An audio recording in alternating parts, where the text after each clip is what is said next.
Hey, everybody. So it is Thursday, October 5th, and we are on Trump Gag Order Watch Day 3. Um, and so far, he has managed to not get dinged for a violation of a court order. Amazing.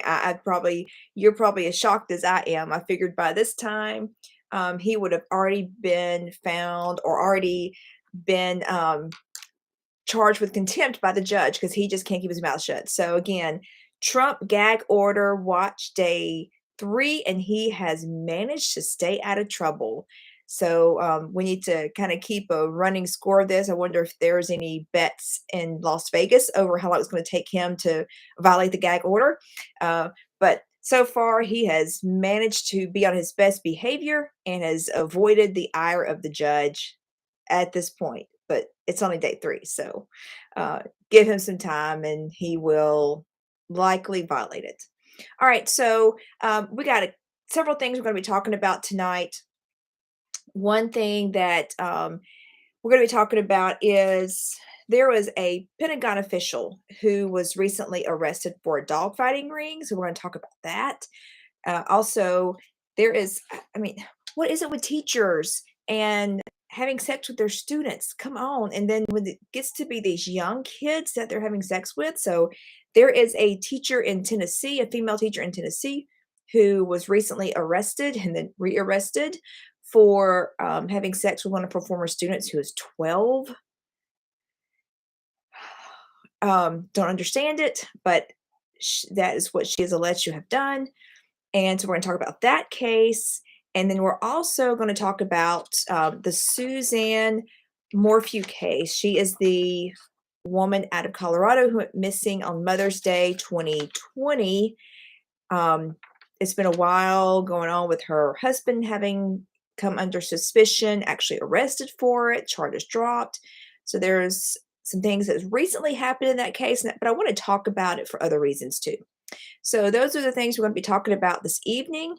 I am Tanya Hendricks. I'm an attorney in Huntsville, Alabama. I do estate planning work. So why isn't an estate planning lawyer talking about these criminal cases and on the Trump gag order watch?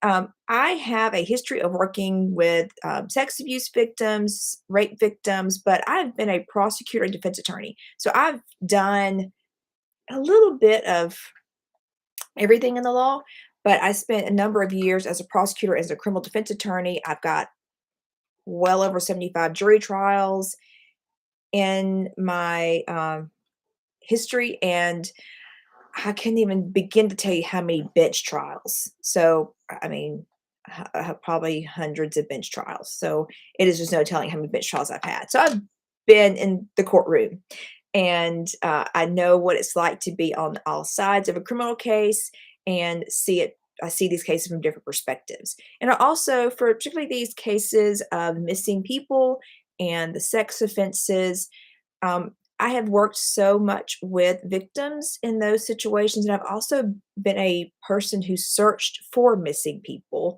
and literally searched for trafficked people, trafficked women and children.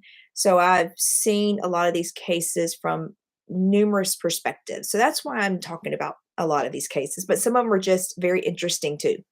So I want to start out with the um, Alyssa McComan case. So she is a teacher in Tennessee and she teaches fourth grade. She was recently, like just last month, arrested for having sex, allegedly having sex with a former student.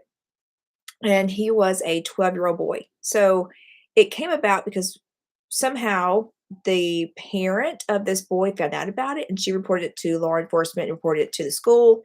They did an investigation. She got arrested for that offense and then she posted bond. Now, you have to understand when someone is arrested for a crime and has a victim, there is a victim there, whether it's a sex case like this, a domestic violence case, or a property offense like a burglary or a robbery, those type of things. If it's a burglary with somebody's home, if there is a victim, a person that was the offended party, the bond order is going to always say that the defendant, the accused, cannot have contact with that victim.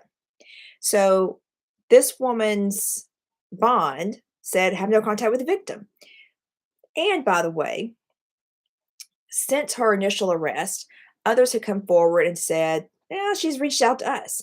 So part of the allegations in this case are that she not only was having sex with this boy who was 12, but she started playing video games and getting on these online gaming with some of the other boys in the area. And also, she was getting on Snapchat with these boys. So there may be other victims out there, and the police are looking into that. It's being checked out. But part of her bond was to have no contact with this boy. Well, she gets out of jail. She was able to bond out of jail. She gets out of jail. Guess what she does? She contacts him, allegedly contacts him from another phone number, but she uses a code word. So there's a code word that they used when for him to let her know it was okay to talk, that nobody was around there, no parents around. And for her to be able to talk, that her family was not around. So there was a text message exchange from her, allegedly from her to this boy, after she was bonded out and after she was under this bond order to have no contact with him. What the law enforcement is saying has happened is that when she started having this contact with him, the parents are like, well, law enforcement, police officers, come take care of this. And they set it up so that arranged for a call between her and this boy. And in that call, in some of these exchanges, she told the boy that she was pregnant with his child. And then she's like, well, don't tell anybody. And, don't tell anybody that we talked. So there are a lot of issues here. And I I don't get it why so many teachers do these things. I just don't understand it. It's like you go to school all these years to become a teacher and then you blow it for having sex with a student. And in this situation, he was 12. I mean, 12 years old. Come on. So we'll see what happens with that. She had her bond revoked, which is what happens. So when you violate your bond can get revoked. And that means that the judge can issue an arrest warrant for her, or if someone posted the bond for her, they could have brought her back in and said, here you go, jail, you can have her back, get me off that bond. But her bond was revoked and um, should be. So that is what's happening on that case. We will stay tuned to see what happens. I mean, this is just one of so many cases of teachers. And again, I just don't get it. You're just throwing your life away when you do these things. And I just don't get it. So then there is another case I want to kind of highlight tonight, which is a case out of Maryland. And a man by the name of Frederick Douglass Morphew Jr. has been arrested for being involved in a dogfighting ring. And he was arrested by the FBI, actually. So the FBI was investigating this dogfighting ring and been investigating it for years. And last year, they arrested several men out of Virginia, I think they were indicted, actually, several men out of Virginia. And those men apparently started cooperating with law enforcement, which happens. And, whoever the feds get to first or police get to first, if they start talking, then they can cooperate. And as kind of a thank you for cooperating with us, you get a reduced sentence or recommendation of a reduced sentence. So these men have apparently been cooperating with law enforcement. And just recently, the feds arrested Mr. Morphew. Now, why is this even headline worthy or headline news? Well, he works for the Department of Defense. He is the Deputy Chief Information Officer for the Department of Defense. So he's pretty high up there. He's not some real low-level employee, it doesn't sound like. And he has been allegedly running this dogfighting ring for 20 years. So this whole time he's been working at the Pentagon, working for the Department of Defense, he has been running a dogfighting ring. Now, when I read this article, it made me think about a case that as a young prosecutor I tried, and it was not a jury trial. It was just a misdemeanor offense in front of a judge, and it is the one case in my entire prosecution and defense career, and probably my entire career as a lawyer professionally. It's the one time that I cried during the trial. It was the case of a man who tied up his dog and beat him with a pipe. I had at the time that I tried that case, I had just gotten 2 new dogs, and my dogs were my babies. I mean, they still are. Those 2 dogs have since crossed the Rainbow Bridge, but I still have dogs, and my dogs are my babies, as, many people feel the same way about their dogs. So, when I saw the evidence in that case, and in the case I handled, and that was questioning the witness and then questioning the defendant, I had to walk out of the courtroom because I was crying. I had to go out the courtroom, compose myself, and then come back in. And that man was convicted as he should have been, and he was sentenced to at least 30 days in jail. I know it may have been 90, but at least 30 days. I mean, this was back in 2002 when I prosecuted that case. So it's been a while, but I know at least 30 days. So when I read this account today, this news today about this Pentagon official, it just reminded me of that. And these animals are defenseless. They rely on us. If we're taking them in, they're relying on us to take care of them. And he was violating that with these dogs.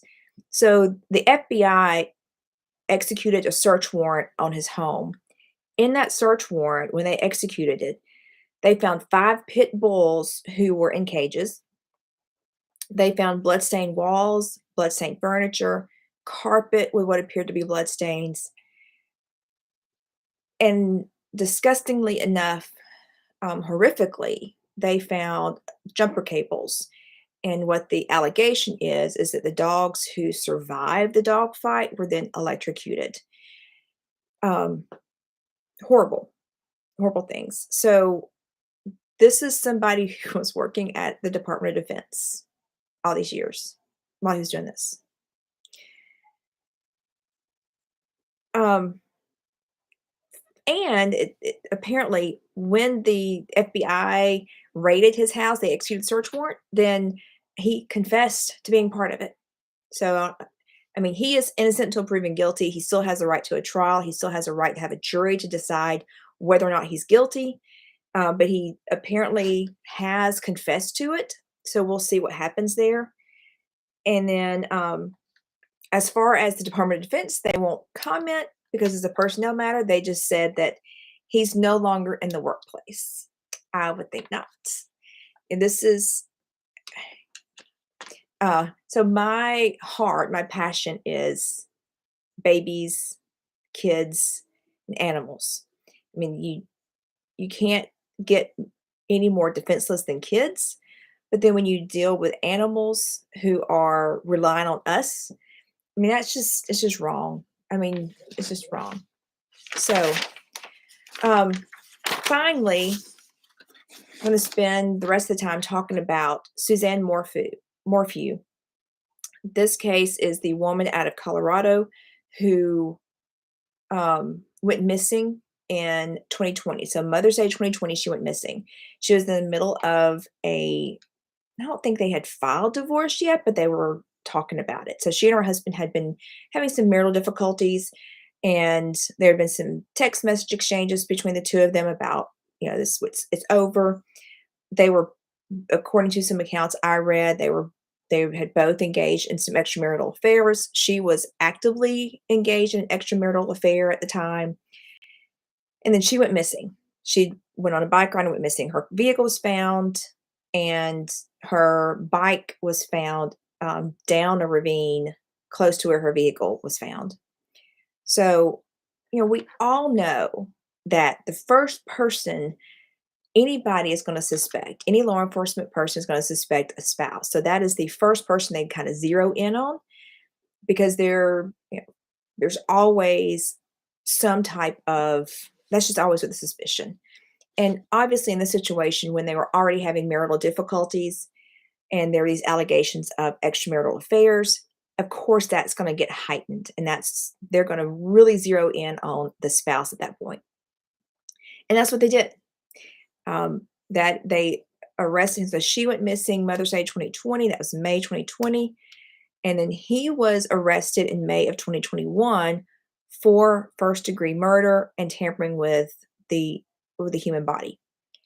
He has maintained his innocence throughout. Even after he was arrested and charged with it, he maintained his innocence. They have the Morphews have 2 adult daughters. They have stood by their dad's side. Ms. Morphew's family has not stood by his side. Reading the articles I've read, I don't think that they're supporters of his. So they have been going after Barry Morphew, who's the husband, from the beginning. Now, if you saw my video the other night when I talked about, which case was it that I talked about the other night? Well, anyway, I can't remember. But when I talked the other night about when the police decide that someone committed the offense, that's who they zero in on. I've seen it happen multiple times in cases in which I was a prosecutor and defense attorney, that the police decide that one particular person did it, and that is who they zero in on, that's who they focus on, and they will stop investigating other leads. Now, not every time, but I've seen that happen a lot. And here, obviously, there were a lot of reasons to believe that the husband was probably responsible. Okay, there just is. I mean, just common sense. You always look at the husband first, and in these sets of circumstances, it just kind of makes sense. So law enforcement zeroed in on him, and that's who they went after. And from the get-go, it looks like.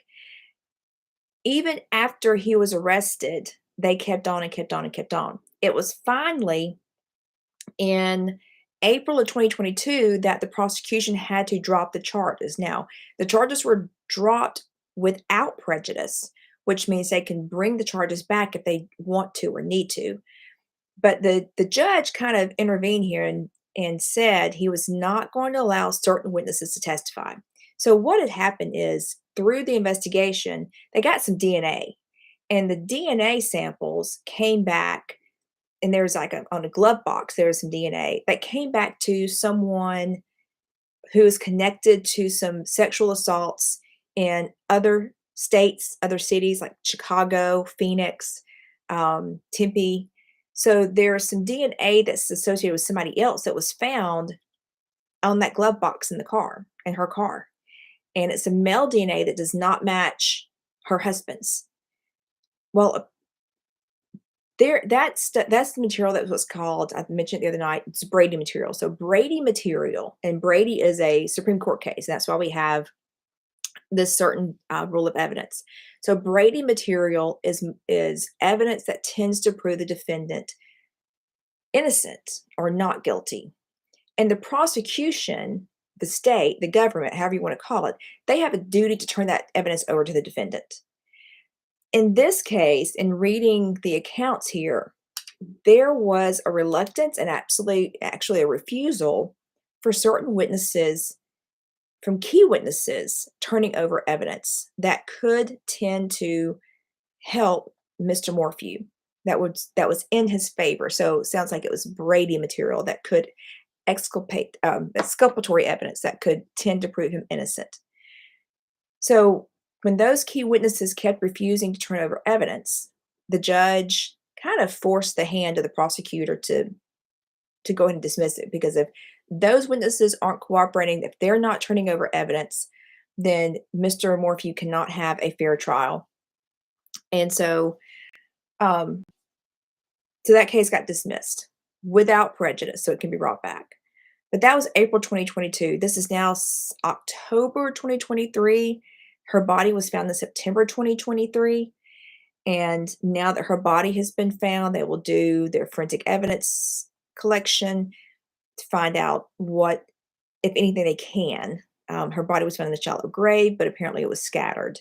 And those are some things that unfortunately happen when bodies are left, even in shallow graves. There are animals and other things. Just, I mean, I'm just telling you, um, there are other things that will get to a body. So unfortunately, that is the reality of what happens to bodies when they're left out like hers was. So it's going to be interesting to see what happens when the DNA is found, if they continue to link anything that happened to her to some of these other cases in like Chicago and Phoenix and Tempe, because it sounds like we may have a serial killer, serial rapist on the loose.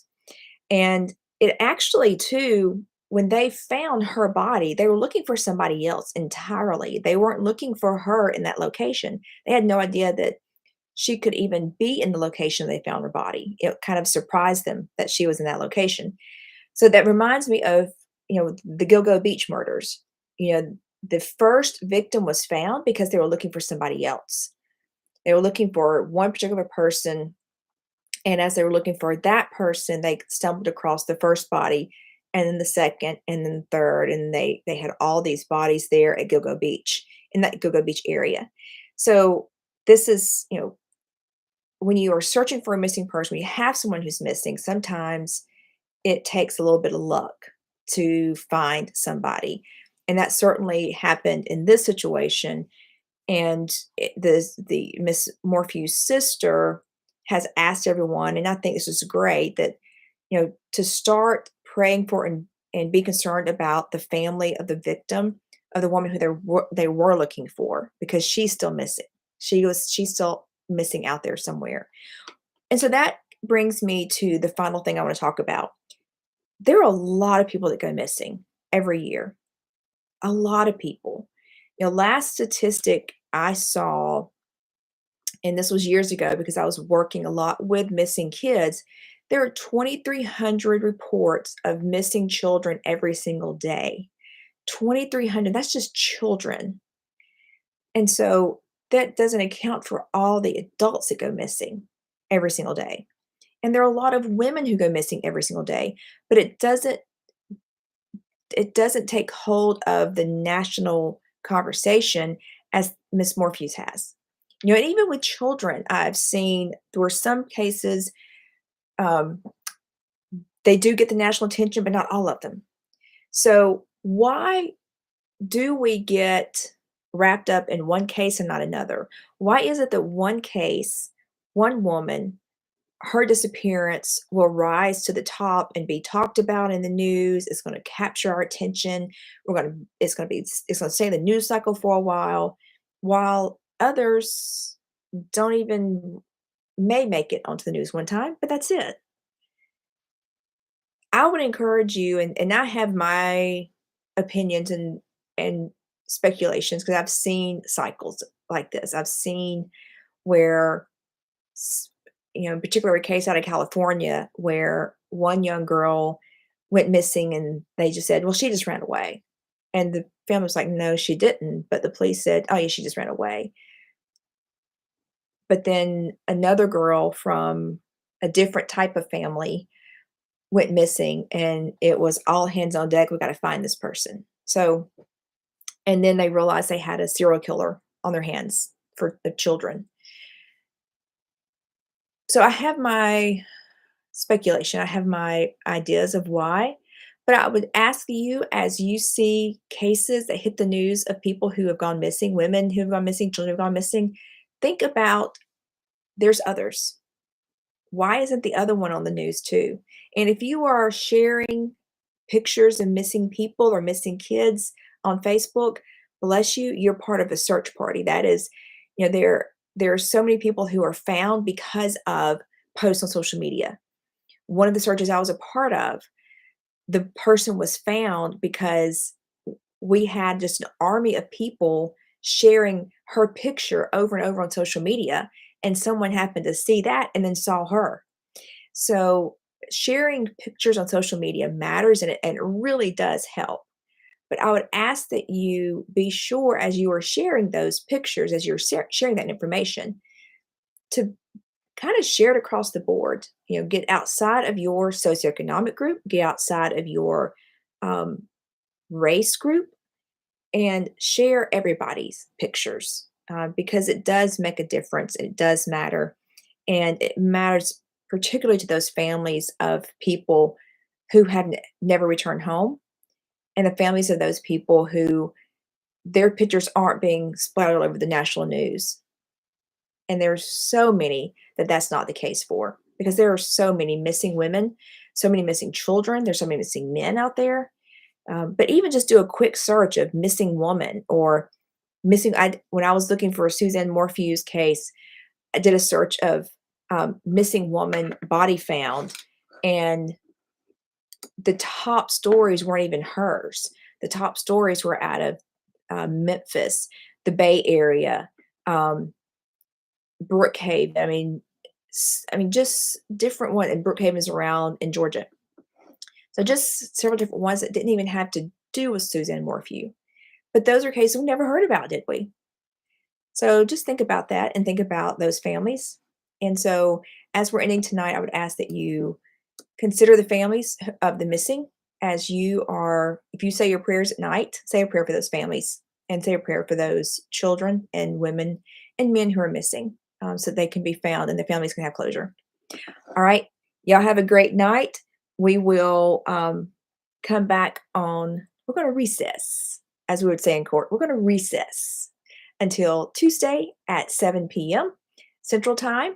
If you like this content, you can just like and subscribe so you will get notifications as soon as I post a new video. And on Tuesday, we'll be back on Trump gag order watch to see if he makes it through the weekend without getting a gag order.